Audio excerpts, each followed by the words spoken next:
함께 하나님의 말씀은 잠언 19장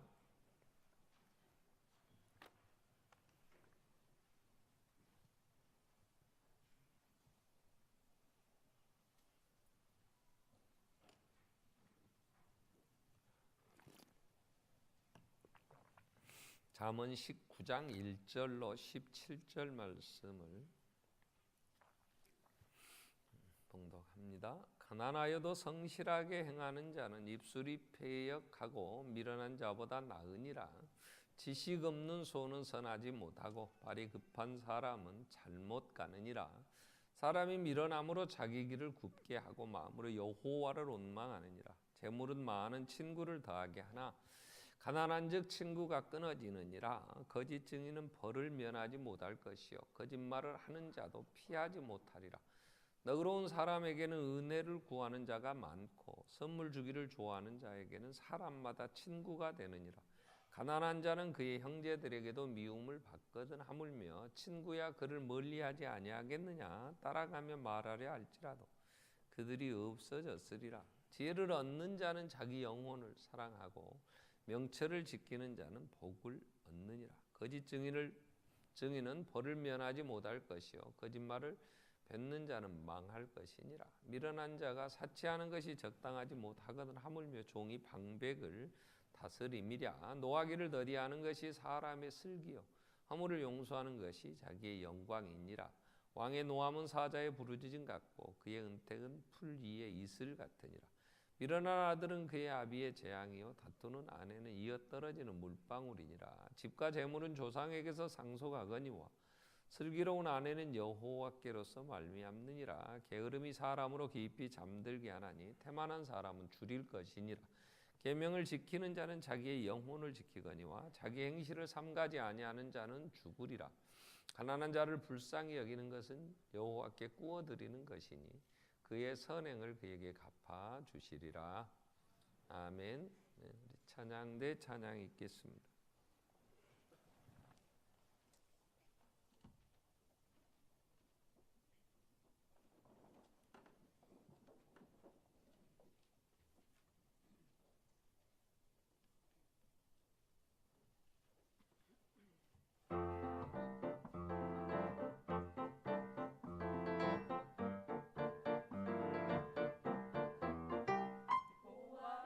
즐거운 우리 집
우리가 가야 할 우리의 집, 다시 오실 주님, 우리 부활의 주님이 다시 오시면 우리 영원한 집에 우리 삽니다. 아멘.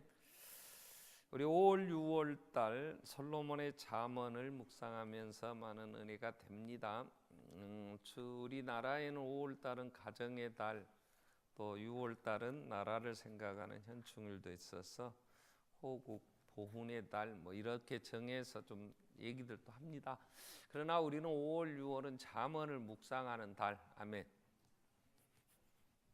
잠언을 묵상하며 은혜를 받는 달이죠. 아멘.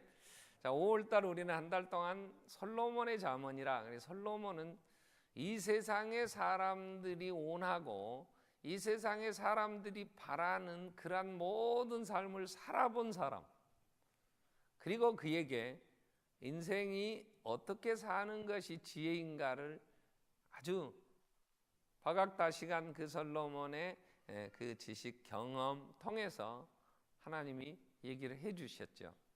그렇기 때문에 그 솔로몬을 통해서 하나님이 주시는 그 교훈, 그 잠언을 우리가 잘 받아들인다면 우리는 굉장한 복을 받는 거죠.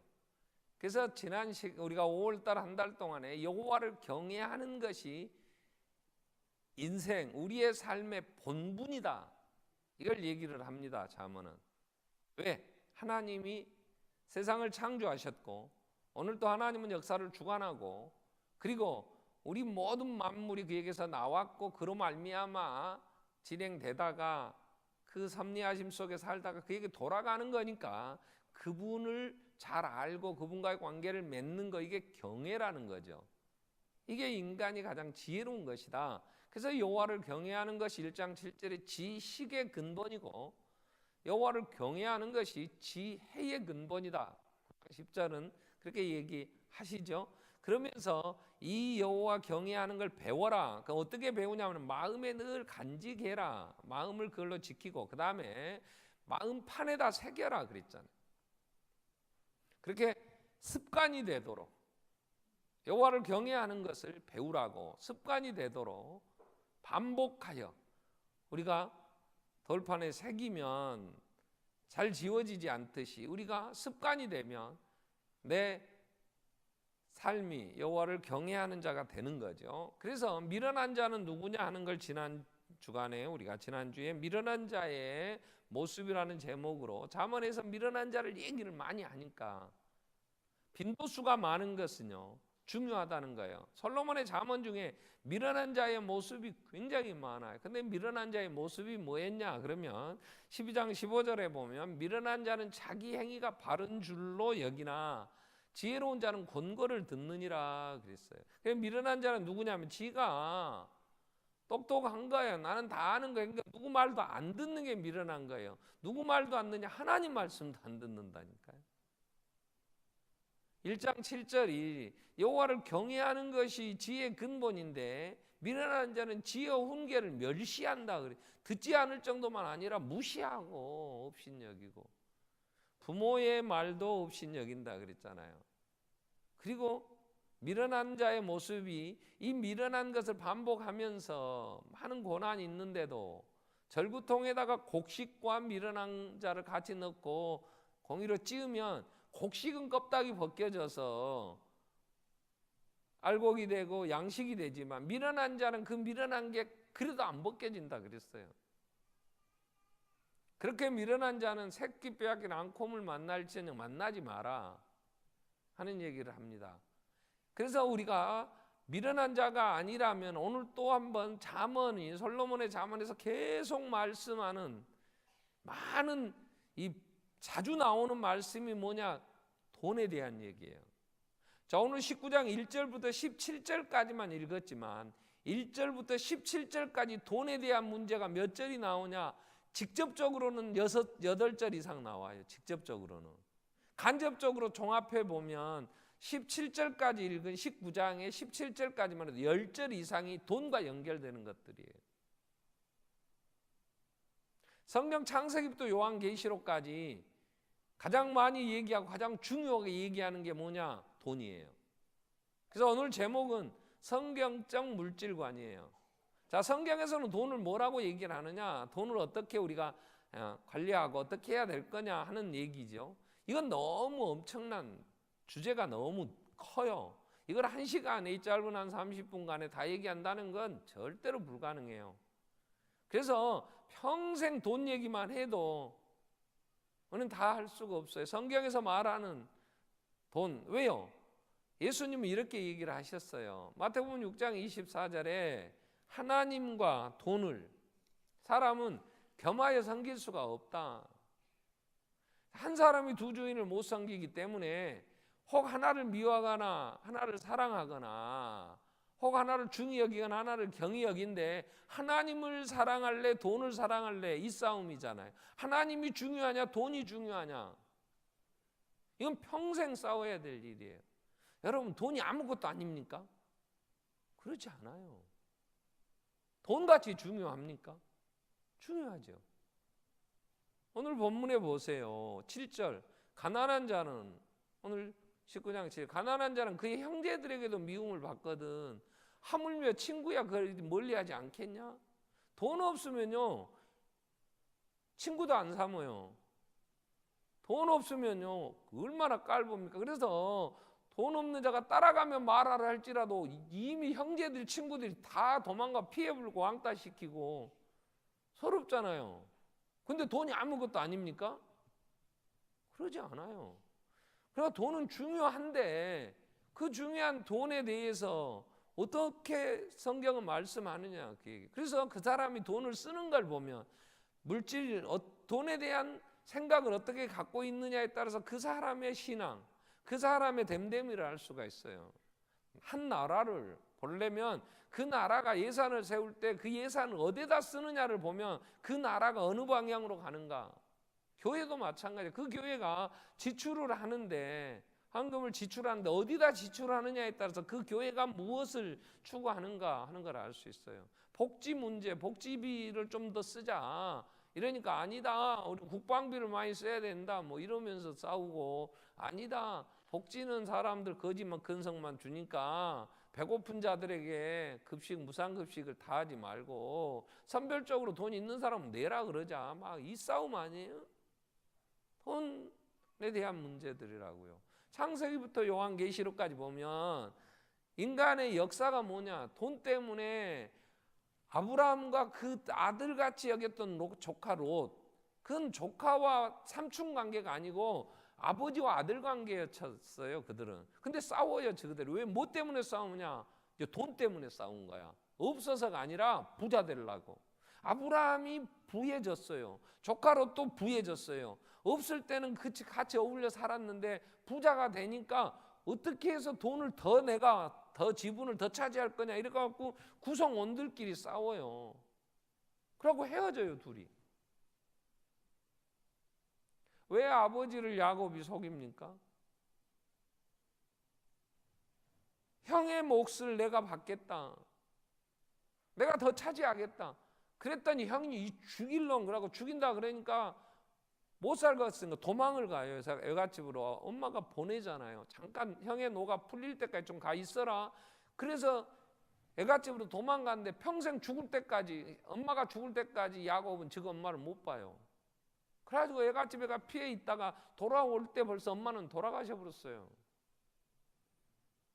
형제간은 왜 싸우냐고요? 왜 부자간에 싸우냐고요? 돈이잖아요. 우리 역사는 안 그렇습니까? 세계 전쟁의 역사가 뭐 때문에 일어납니까? 우리의 얽히는 많은 문제가,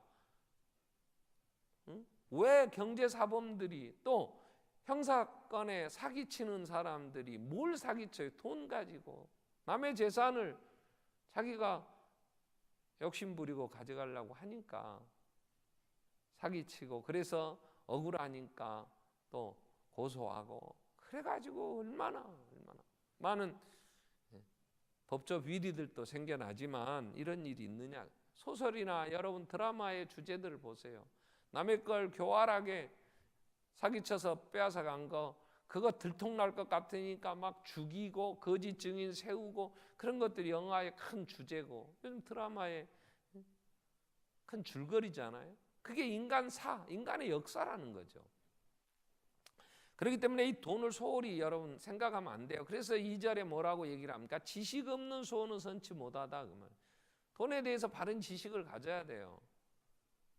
지식이 없이 나는 그럴 수 있어 하고 살다가 3절에 뭐라 그랬어요? 잘못 간 사람이 미련하게 그래서 얽혔어요. 돈에 대해 얽히고 막 억울하고, 그러니까 마음으로 하나님 원망하는 일이 벌어진다고. 예수님은 돈에 대해서 결코 소홀히 하지 않으셨어요. 계속해서 말씀을 하셔요.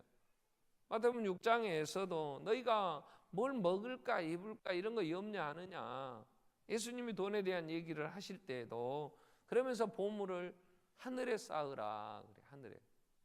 마태복음 6장 19절에 너희 보물을 이건 헌금을 해라 이런 얘기가 아니에요. 오해하지 마세요. 너희를 위하여 보물을 땅에 쌓아두지 말라. 거기는 좀도 있고 동록도 있고 도적도 있고 구멍 뚫고 그래서 도둑질하고 그러면 억울하지 않냐. 20절 오직 너희를 위하여 보물을 하늘에 쌓아두라. 거기는 좀도 동록도 없다. 도적도 구멍 뚫지 못한다. 도둑질 못하느냐. 그러면서 21절에 그렇게 하신 이유가 뭐냐. 내 보물 있는 그곳에 내 마음이 있느니라. 이게 마음을 지키라는 것과 마음에 뭐가 있느냐고 묻는 주님의 말씀과는 같은 거예요. 내가 돈하고 돈에 대해서 늘 생각하고 내 마음 중심에 돈이 가장 가치 있는 거라고 생각하고 살 거냐, 내 마음에 하나님이 계시냐, 지금 그 얘기죠. 두 주인을 못 섬긴다. 24절에 이런 얘기를 해요. 사람이 하나님이 나를 시험하신다, 내가 하나님의 연단에 그런 얘기 하지 마라. 야고보서 1장 그렇게 얘기해요. 13절에 보면 야고보서 1장 14절 사람이 시험을 받는 것은 내가 하나님께 시험을 받는다 하지 말지, 하나님은 악에게 시험 받지도 않고 하나님은 친히 아무도 시험하지 않으신다. 그러면 사람이 시험을 받는, 오직 각 사람이 시험을 받는 것은 자기 욕심에 끌려 미혹됨이니 욕심이 잉태한 즉 죄를 낳고 죄가 장성하여 사망에 이른다 그랬는데 그 욕심이 뭐예요? 대부분 돈에 대한 욕심이에요. 왜요? 돈이 중요하니까. 돈이 있어야 되겠단 말이야. 그런데 16절 해답을 이렇게 얘기합니다. 사랑하는 형제들아, 내 사랑하는 속지 말라. 온갖 좋은 은사와 온전한 선물이 다 이로부터 빛들의 아버지께로 내려온다 그 말이에요. 여기서 우리는 돈이면 좋은 것들이, 온전한 것이 다 내게 채워질 줄 알아요. 이걸 속지 마라는 거야. 돈이 줄 수 있는 것이 뭐냐 그 말이에요. 다윗은 이렇게 얘기합니다. 시편 4편 7절 8절에 내 마음에, 다윗이 시편 4편 7절 8절에서 돈에 대한 정리를 그래요. 주께서 내 마음에 두신 기쁨은 그들이는 곡식과 새 포도주가 풍성한 거야. 이 돈이 줄 수 있는 거예요. 주께서 내 마음에 두신 기쁨은 돈이 줄 수 있는 기쁨보다 더 온전한 겁니다. 온전한 겁니다. 내가 편안히 눕고 자기도 할 텐데 이것도 오직 여호와께서. 자, 그러면 신약에 와서 바울은 디모데에게 돈을 어떻게 정리를 해주냐면 디모데전서 6장 7절부터 10절까지 우리 자막에 좀 찾아서 띄우면요, 디모데전서 6장 7절부터 보면 바울은 디모데에게 이렇게 얘기를 해요. 우리가 세상에 아무것도 가지고 온 게 없다. 또한 아무것도 가지고 가지 못한다. 그러면 이 세상에 올 때는 아무것도 안 갖고 왔고 아무것도 안 갖고 가요. 근데 이 세상에 사는 날 동안에는 돈 갖고 살아요. 돈이 필요해요. 그래서 우리가 세상에 아무것도 가지 못하고 또 온 것도 아무것도 갖고 오지 않았어요. 아무것도 가지지 못해요. 그런데 8절에 뭐라 그래요? 그래서 우리가 먹을 것과 입을 것이 있은즉 족한 줄로 알 것이니라. 근데 9절에 부하려 하는 부자가 되려고 하는 사람들이 시험에 걸려요. 여러 가지 올무, 또 여러 가지 어리석고 해로운 욕심에 떨어져 그 사람이 파멸과 멸망에 빠지게 돼요. 그리고 돈을 사랑함이, 10절에서 뭐라 그래? 돈을 사랑함이 일만하게 뿌리가 되나니 이것을 탐내는 자들이 미혹을 받아서 믿음에서 떠나고 많은 근심으로 자기를 찔렀다 그래요. 그래 여러분, 속지 말 것은 돈은 사람의 목적이 될 수가 없어요. 내 삶의 목적이 될 수가 없어요. 돈은. 내가 왜 사냐 그럴 때 돈 벌기 위해서 산다 이러면 근심의 삶이에요. 믿음에서 떠나게 돼 있어요. 우리는 왜 사냐 그러면 우리는 하나님의 영광을 위해 살아요. 하나님 주신 사명을 감당하기 위해서. 그 사명을 감당하기에 돈은 하나의 수단이지 목적일 수는 없어요. 그래서 6장 6절에 디모데전서 6장 6절에 자족하는 마음이 있으면 경건에 큰 이익이 된다 그래요. 하나님이 내게 분량을 정하셨어요. 우리가 21세기 이렇게 복잡한 메리스가 이 나라를 난리쳐서 지금 확정되는 환자가 65명이라며요. 가택연금 돼갖고 한 2,000명 가까이, 서울대 병원도, 평택 성모병원도 막 난리 나갖고 의사들이 지금 막 전달자가 돼갖고 의사 때문에 막 더 전염되고 막 한다는데도 시시하다가 지금 막 들통 나갖고 내 생각에 대통령이 15일 날 미국 가면 오바마가 2m 떨어지셔야 마스크 쓰고 대답하지 않을까 나 걱정돼.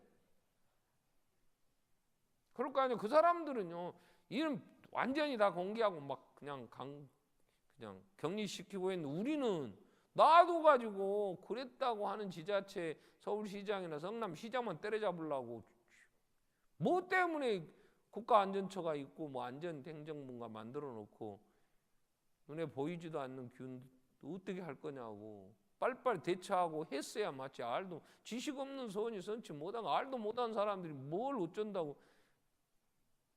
뭐 공기 전염은 안 된다고 공기 전염 안 되고 왜 됐대요? 대책도 없으면서 막 그러잖아요. 우리가 이 땅에 살면서 내가 가지고 온 게 없으면 가지고 갈 게 없는데 그러나 자족하고 경건에 우리가 서면 정말 이 믿음의 우리 삶의 목적을 잘 이루어 갈 수 있어요. 그러니까 돈은 우리 삶의 목적일 수 없는 게 그게 우리에게 줄 수 있는 게 평안은 아니다는 거예요. 그게 목적이 됐을 때 사람은 그래서 성경은 계속해서 주님께서도 너희가 믿음 생활을 잘 못하는 것은 누가복음에서 생활의 염려 뭘 먹을까?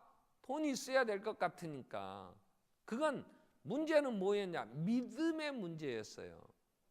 하나님이 계시고 자 하나님이 나에게 아무것도 가지고 오지 않았는데 아무것도 가지고 가지 못할 그때까지 필요한 것을 주시는 분이라는 믿음이 없이는 여러분 그 믿음이 없는데 어떻게 돈도 없이 사냐고 그건 안 되는 거예요.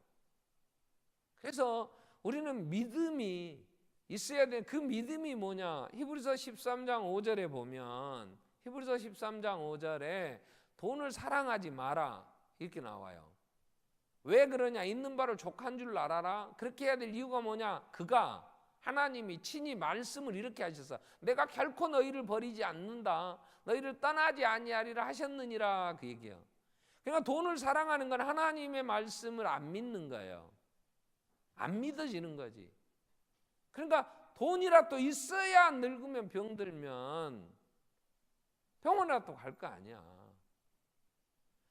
그러면서 하나님은 내가 결코 너희를 떠나지 않는다 하시면서 6절에 뭐라고 얘기를 하시냐면 그러므로 우리가 담대히 말하되 주는 나를 돕는 이시니 내가 무서워하지 아니하겠노라. 사람이 내게 어찌하리라 어찌하리요 하노라. 7절에 주께서 하나님의 말씀을 너희에게 일러주고 너희를 인도하던 자들 우리 앞선 신앙의 선배들을 한번 잘 살펴봐라. 그들의 결말을 봐라. 그들이 굶어 죽었다냐 그들의 믿음을 본받으라 그러면서 예수 그리스도는 8절에 어제나 오늘이나 동일하시니까 돈을 사랑하지 말고 믿음으로 있는 바를 족한 줄 알고 지식 믿음의 역사를 이룬 사람들의 행실을 보면서 믿음으로 이 돈을 이겨야 된다는 거죠. 이 로마서 8장 32절에도 자기 아들을 아끼지 아니하시고 내어주신 그 하나님이 어찌 그 아들과 함께 모든 것을 너에게 은사로 안 주겠냐? 아들까지 주었는데 예수님이 6장에서 참새도 먹이시거든. 하물며 그 아들의 피로 값주고 산 너희일까 보냐, 이 믿음이 적은 자들아, 이렇게 되는 거죠. 그래서 돈은 목적일 수가 없어요. 돈은 중요해요. 근데 그 돈은 하나님이 주셔요. 하나님이. 왜 주시냐? 그 돈 가지고 사용을 하라고 잠언은 이렇게 얘기해요. 잠언, 이 돈을 우리가 사용을 해야 되는데 돈을 어떻게 쓸 거냐 하는 부분에서 물질은요, 구제하라고 하나님 우리에게 하나님의 나라를 세워가며 이웃과 더불어 이 세상을 살면서 더불어 행복하게 살라고. 그래서 잠언 11장 24절에 보면 흩어 구제하여도 부하게 되는 일이 있나니 과도히 아껴도 가난하게 될 뿐이다. 구제를 좋아하는 자는 풍족하여질 것이요 남을 윤택하게 하는 자는 자기도 윤택하여지리라. 곡식을 내놓지 아니하는 자는 백성에게 저주를 받을 것이나 파는 자는 그의 머리에 복이 임하리라 그랬어요. 돈은 그 돈 가지고 이웃들을 예수 안에서 더불어 살아가는 이 땅의 삶을 풍족하게 하는데 나누라고 주시는 거라는 거예요. 그 하나님이 내게 주셔서 21세기 이런 복잡한 시대에 우리를 한국 땅에 태어나게 하신 것은 내가 이 땅에 이 시대에 태어나고 싶지 않았어. 하나님이 여기에 태어나게 했잖아요. 하나님이 여기서 살게 이 시대에 내 연한도 정하시고 내 기간도 정하시고 하나님의 결정이었단 말이야. 그러면 하나님은 나를 여기에 보내시고 예수의 피로 값주고 사셨으니까 내가 사는 날 동안 필요한 걸 주신단 말이에요. 주신 그걸 가지고 하나님이 우리에게 어떻게 하라고 했냐? 나누며 베풀며 살아라. 그리하면 하나님께서 이걸 보고 계셔요. 그래서 구제에 대한 얘기를 잠언에 보면 아주 말씀을 많이 해요. 근데 그 말씀 중에 저는 읽을 때마다 두려운 게 있어요. 21장 13절에 보면 길을 막아 가난한 자가 부르짖는 소리를 듣지 아니하면 자기가 부르짖을 때도 들을 자가 없으리라. 제가 이 얘기를 이 잠언을 읽을 때마다요, 내 기도를 하나님이 안 들으신다. 왜? 내가 가난한 자의 부르짖음을 안 들으면 하나님 내 기도를 안 들으셔. 이건요 겁나는 얘기예요. 19장 오늘 본문 17절에는 이렇게 정리가 됐어요. 가난한 자를 불쌍히 여기는 것은 여호와께 꾸어드리는 거예요. 하나님께 꾸어드렸어. 그분이 부도나 갖고 못 갚을 게 아니잖아. 언제나 풍성하게 그의 선행을 그에게 갚아주시리라 그랬어요. 근데 내가 가난한 자 걸 착취했어. 이게 아까 우리 읽었던 잠언 11장 26절에 쌓아둔다는 건 매점 매석하는 거예요. 자본주의 사회에서는요, 자본이 있으니까요, 흑자 부도나는 회사들도 있어요. 돈이 안 돌아서 어떻게 하냐, 돈줄을 꽉 막아놓고요, 안 되니까 싸게 팔아 그래요. 여기 막 덤핑 친다는 건 급하니까 돈을 급전을 돌려야 되니까 비싼 이자보다는 우선 물건에다 팔아서 이 위기를 벗어나야 되겠다. 그러면 돈 있는 사람들이 그걸 땡겨 놓습니다. 그래 놓고 이걸 가지고 정상적으로, 그러면서 힘든 회사들 M&A 한다고요. 보통 경제대학원 MBA 마쳤다는 사람들은 주로 이런 거예요. 회사 사냥꾼들, 회사 경제가 지금 상황이 어렵다. 저 사람들 분명 자본 규모를 보니까 저건 못 먹는다. 딱 위험에 처하면 가갖고 둘러쳐가지고요. 여러분, 론스타가 우리나라에서 외환은행 우리 IMF 구제금융 받을 때 들어와가지고 김대중 대통령 외부 자본 들어와야 된다 해가지고 막 싸게 많이 팔았잖아요. 외환은행 팔고 먹튀 논란이 났대. 그런데 지금 우리나라에다가 너가 안 준 돈 내놔라, 너 국제법 어겼다 해갖고 청구한 게 5조요 5조. 적은 돈이요. 그거 와서 자본 투자해갖고 올라가니까 팔아먹고 나가놓고 또 너희들이 세금 거두고 뭐 해갖고 우리가 억울하게 돈 많이 못 벌었으니까 우리가 못 번 돈 내놔라 해갖고 청구한 게 5조가 넘는다니까요. 이게 정상적인 방법에서 하나님이 보실 때 정당하게 네가 번 거다 이렇게 얘기를 하시겠냐 그 말이요. 그러지 않아요.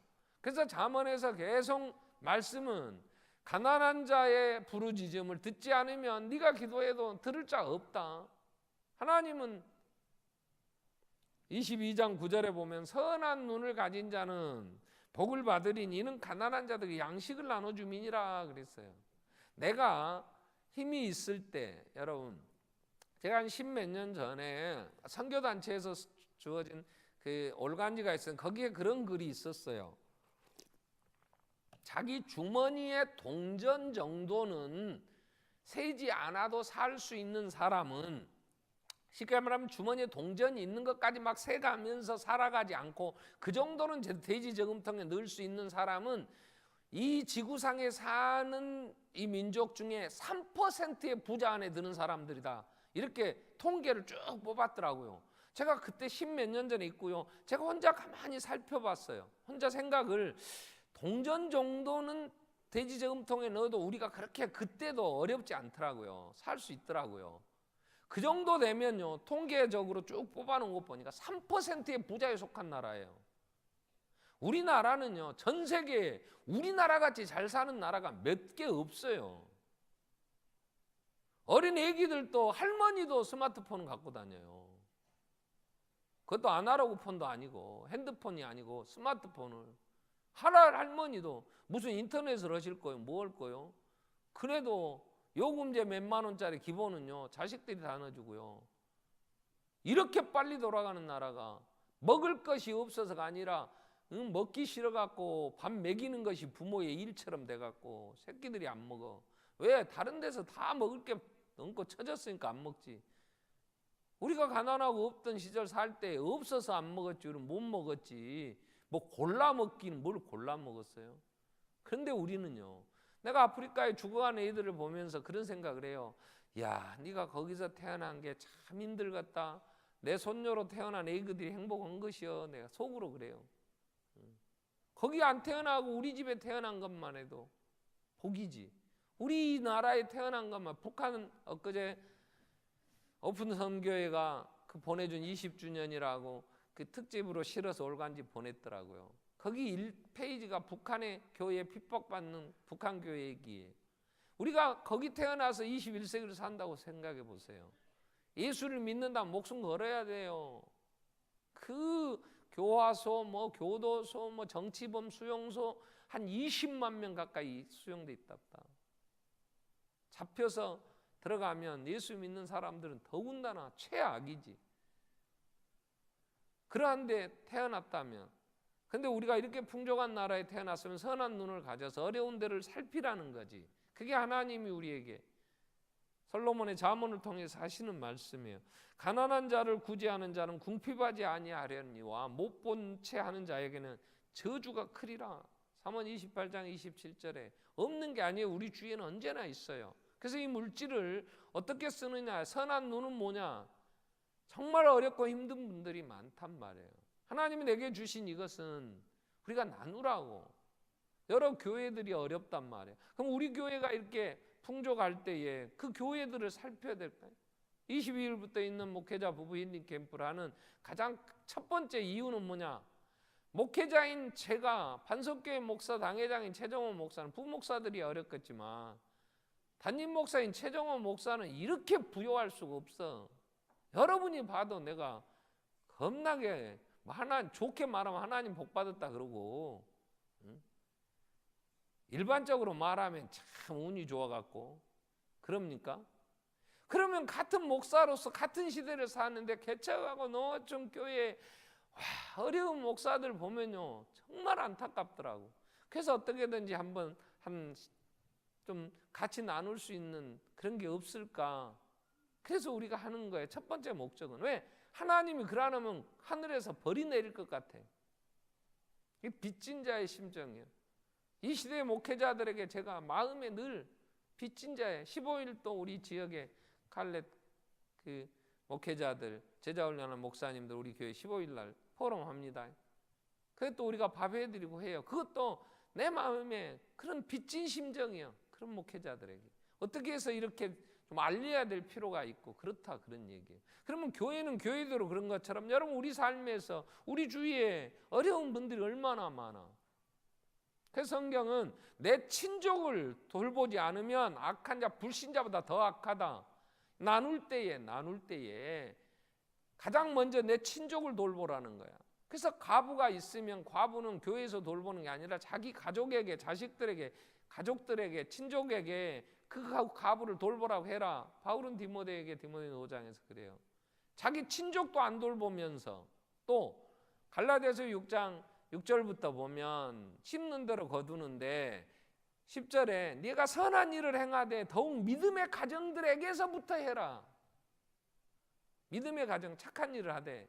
그러면 교회 안에서 나와 같이 한 성도들이 어려운데 돌보지 않았다면 그게 어떻게 믿음이라고 하겠냐 그 말이에요. 내 친족도 돌보지 않고 내 교회 성도도 돌보지 않으면서 무슨 북한 땅에 가서 뭐 하겠다고 그건 말이 안 맞다는 거죠. 자, 그래서 이 돈의 사용은 우리에게 하나님이 주신 걸 좀 나누라는 거예요. 선한 눈을 가지고 섬기라는, 그걸 하나님이 보고 계셔. 여호와의 눈은 온 땅을 두루 감찰하사. 오늘 또 충성된 자를 찾으시는데 무엇을 하나님이 주신 이걸 가지고 주의 마음으로 사는 자들. 그러면 이렇게 중요하고 이렇게 해야 될 돈을 어떻게 벌어야 되느냐 하는 버는 방법도 잠언에서 나누라고 하는 것과 함께 더 많이 얘기해요. 버는 방법은 딱 두 가지 나눕니다. 하나는 정직하게 벌어라, 하나는 성실하게 벌어라. 1절에 오늘 1절 가난해도 성실하다면, 잠언 19장 1절에 가난하여도 성실하게 행하는 자는 입술이 패여가고 막 거짓말하고 막 해서 자기 움켜쥐려고 하는 이런 자보다 낫다 그 말이에요. 내가 성실하게 사는데 조금 물질에 가난해도 거짓말하고 그렇게 움켜쥐어서 사는 부자보다 낫다는 거야. 분명한 우리는 가치관을 가져야 돼요. 그래서 돈을 버는 데 있어서 정직을 많이 얘기합니다. 11장 1절에 보면 속이는 저울은 여호와께서 미워하시니 공평한 추는 그가 기뻐하시느니라. 20장 10절에도 한결같지 않은 저울, 한결같이 않은 대 다 여호와께서 미워하신다. 제가 저희 고모님이 돌아가셨는데 국민학교 2학년 때 저희 시골에 제가 저희 고향에 살 때 목포에서 쌀 가게를 하셔서 작곡 가게 이런 거 목포 그 산정동에서. 근데 고향에 오셔갖고 그 시골 농부들이 지어놓은 곡식들을 사갖고 그 기차에 싣고 가가지고 거기서 파시더라고. 그래서 사러 다니면서 꼭 나를 데리고 다녀요. 왜냐하면 계산을 하고 한 대, 두 대, 세 대 하면 돈이 얼마냐 내가 계산해주면 고모가 돈을 주고 그 고모님이 그 계산이 잘 안 되신 것 같아요. 그러니까 산수 내가 잘 했잖아요. 그러니까 나를 데리고 다녀. 그래갖고 했는데 내가 이제 커서 자라서 아버님이 저를 신림동에서 쌀 가게를 차려주셨어요. 쌀 장사해서 이제 요셉 생각하고 차려준 어쩐지 모르지만 그때 제가 쌀 가게를 차려서 이제 논산에서 출신인데 그 지역의 돈을 쌀 가게에서 쌀 장사에 돈을 많이 버신 분한테 가서 배우라고 그래서 내가 한 이틀인가 그 가게 가서 배운 적이 있어. 뭘 배우냐면 대박질하는 걸 배워요. 이 대지라는 거.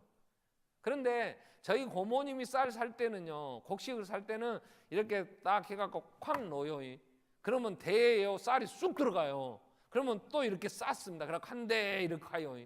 그러니까 누가복음 6장 38절에 주라 그리하면 흔들어 누르고 흔들어 넘치도록 하여 내게 안겨준다 할 때 그게 후이되어 누르고 그러겠네. 흔들어 그 말은요, 이 컵에다 쌀을 담아갖고요 젓가락을 딱 꽂고 막 흔들어 보세요. 그 틈새가 딱 없어지면서 쌀이 쑥 들어가서 다시 딱 다지면요 그 젓가락을 들면 컵이 들리요.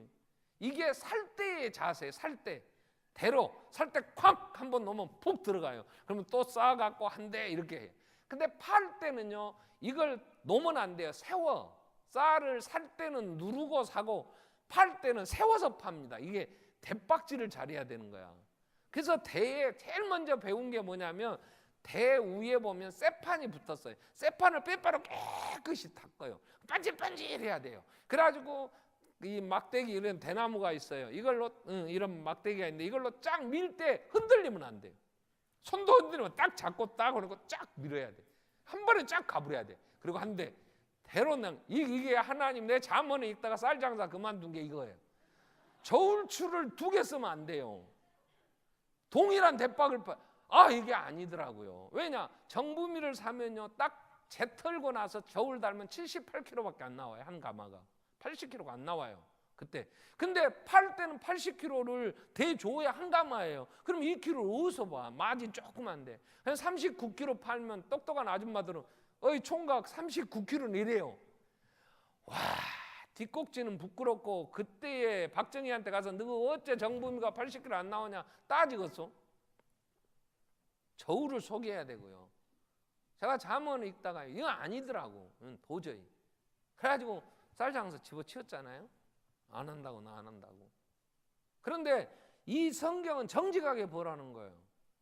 여러분, 내가 일을 할 때에 내 자본이 있다고 해서 아직 그 사람을 속이거나 정보가 있는데 같이 공시한, 요즘은 우리가 공정거래위원회라는 거 있어요. 그게 정직하게 합니까? 갑질을 하지. 거기도 있는 자들이 오직 했으면 모든 구성원들 간의 거래에서 공정해야 된다. 그래서 정해놨겠냐고. 그런데도 담합하고 그러면서 있는 자들이 얼마나 잘못하냐고. 그랬더니 우리는 기본이 돈은 중요하다고 생각하니까 거짓말을 해서라도 어쨌든 하려는 욕심, 이게 유혹. 자, 정직하게. 2번째 단어는 뭐냐면요, 성실하라는 거예요. 성실. 성실은 부지런해야 됩니다. 성실은 잠언 6장에서도 맨 먼저 얘기하는 게 게으른 자여 개미에게 가서 그거 하는 걸 보고 지혜를 얻어라. 개미는 두령도 없고 감독자도 없고 통치자도 없고 먹을 것을 여름 동안에 예비하여 추수 때 양식을 모으느니라. 게으른 자여 게으른 자여 내가 어느 때까지 누워 있겠느냐. 내가 어느 때까지 잠에서 깨어 있어 언제 일어날래. 그러니 좀 더 자자, 좀 더 눕자, 좀 더 졸자, 손을 모으고 좀 더 누워있자 하면 내 빈궁이 강도같이 내 곰핍이 군사같이 이르리라 그랬어요. 이 얘기를 계속 잠언은 반복해서 합니다. 자기 일을 게을리하는 자 18장 9절에 보면 패가하는 자의 형제다. 게으름이 사람으로 깊이 잠들게 하니 태만한 사람은 줄일 것이니라. 게으른 자는 가을에 밭 갈지 아니하기 때문에 그러므로 거둘 때 구걸하게 된다. 그래요.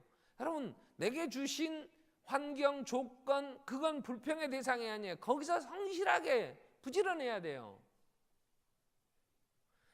그래야 내가 심는 대로 거두고 내가 일하는 만큼 먹을 수 있는, 그래서 얻는 것 가지고 나눌 때 게으른 자의 특징이 뭐냐, 모습이 26장 14절에 보면 문짝이 문 돌적이를 따라서 도는 것 같이 게으른 자는 침상에서 도느니라 그랬어요. 끄떡하면 핑계대고 누워서 아니요 지금은 때가 아니라니까, 나가면 사자가 길에 있어 죽어야, 얘 먼저 일어난 새가 벌레라도 한 마리 먼저 잡아먹는다, 먼저 일어난 벌레는 먼저 죽어야 해가면서 아주 자기 핑계대고요. 그래서 26장 같은 26장에 보면 16절에 게으른 자는 사리에 맞지 않는, 사리에 맞게 대답하는 사람 7보다 자기를 더 지혜롭게 여긴다. 어떻게 게으르고 말 안 듣고, 이 게으른 자는 고용하지 마라 그랬거든요. 근데 이 말은 자기 합리화 시키고 뭐 어디서 주워 들었는지 또 아주 좋은 말은 또 갖다 붙여가면서 자기 변명해요. 우리는 하나님이 이 땅에 우리를 보내실 때는 내 인생을 좀먹지 말라는 거죠. 마지막 예수님 심판하실 때예요. 분명하게 지옥 갈 자식들을 왼편 염소는 뭐라고 해요? 악하고 게으른 종아, 이렇게 되는 거예요. 악하고 게으른 종아. 착하고 충성된 종. 여러분, 땀 흘려 성실하게 사세요. 성실하게. 내가 보편적으로 내가 한 것보다 더 많은 이익을 얻으려고 하면 사기꾼들의 밥이 됩니다. 사기를 당한 사람들이요, 꼭 나는 적게 일하고 많은 걸 얻으려고 하는 마음이 있기 때문에 사기를 당해요. 나는 내가 일한 만큼 내 수고한 대로 나는 살 거야 이러면요, 누가 이상하게 돈 버는 길이 있다고 하면 뭐 그런 게 다 있을까? 쥐가 벌지 왜 나한테 그걸 소개해? 쉽게 넘어가지 않아요. 그런데 게을러 갖고 일은 안 하고 어디 한탕 할 게 없나, 뭐 다단계나 이런 데서 하는 걸 보세요. 다단계에 몇 개 단위 정도 돼서 그 사람들이 그 정도의 말하는 것을 누리려면 이 한국 사람이 전부 그 업에 종사해야 돼요. 이 승법으로 계산하면요, 3천만 명이요, 5천만 명, 이건 몇 단계 안 가도 지금 인구 70억이 다 복음화 되려면 32단까지만 가면 다 복음화 되는 거예요. 몇 사람이 누가 몇 개 그 사람이 몇 개씩 해서 몇 단계만 되면 한국 사람이 다 해야 된다니까요. 근데도 일한 것에 비해서 많은 거 얻는다고 하니까 빠져가지고 막 얼마나 허우적거리고 합니까? 우리는 내가 수고한 대로, 성경은 그래요. 지식 없는 소원은 선치 못합니다. 솔로몬의 잠언을 통해서 하나님이 우리에게 물질을 어떻게 사용할 것이냐 하는 것과 물질을 어떻게 얻을 것이냐 하는 얘기를 잠언에서 구체적으로 얘기를 한단 말이에요. 일하기 싫거든 먹지도 말라고 데살로니가 교회에서는 바울은 얘기를 해요. 그렇기 때문에 우리는 부지런해야 돼요. 아침 일찍 일어나고, 그리고 내 몸 관리도 잘하고, 자꾸 침상에서 돌고 좀 더 자자, 좀 더 눕자, 그러면 몸도 건강도 잃어버립니다. 건강도. 부지런히 빨딱빨딱 일어나서 냉장고를 열어보면 1년 전에 넣어놓은 냉동실에 아주 고기는, 여러분 냉장 고기가 비싼 거요. 냉동 고기는 싸요. 냉동실은 메리스 안 걸린답디요. 냉동실도 음식은 부패합니다. 냉동은요, 맛도 떨어져요. 갖다 넣어놓고 공부 잘하는 아이는 책상 정리하는 것만 봐도 공부 잘하게 돼 있어. 살림 잘하는 부지런한 주부는 냉장고만 열어봐도 알아. 왜 냉장고 모르게 채워놔. 부지런히 왔다 갔다 조금씩 사다가 필요한 것 좀 먹고 남았으면 넣어놓고 딱딱 비어서 숨도 쉬게 하지. 그냥 있을 거 없을 거 다 집어넣어놓고 나중에 애들이 뭐 해먹자면 속에 있으니까 귀찮으니까 아야 그냥 먹어야 그러고 꺼내기도 싫어해. 냉장고 있는 것도 꺼내기 싫어해갖고 그거 쌓이고 몇 달씩 한번 디벼봐. 오늘 가서 냉장고. 이 게으른 자여, 냉장고 문을 딱 열고 남편들이 디비셔. 그러면 이제 부부싸움 하느라고 저녁에 못 나올까 봐. 차마 그럴 수는 없고 내 손으로 디벼. 스스로 지혜롭다기지 말고. 우리는 하나하나 성실하게 부지런히 내게 주어진 삶을 살면서 얻은 것 가지고 주의 사랑, 그분이 내게 허락하신 이 삶을 성실하게 나눌 때 풍족해진다. 우리 한번 기도하겠습니다. 과도히 아껴도 가난하게 될 뿐이고 흩어 구제하여도 풍족하게 된다고.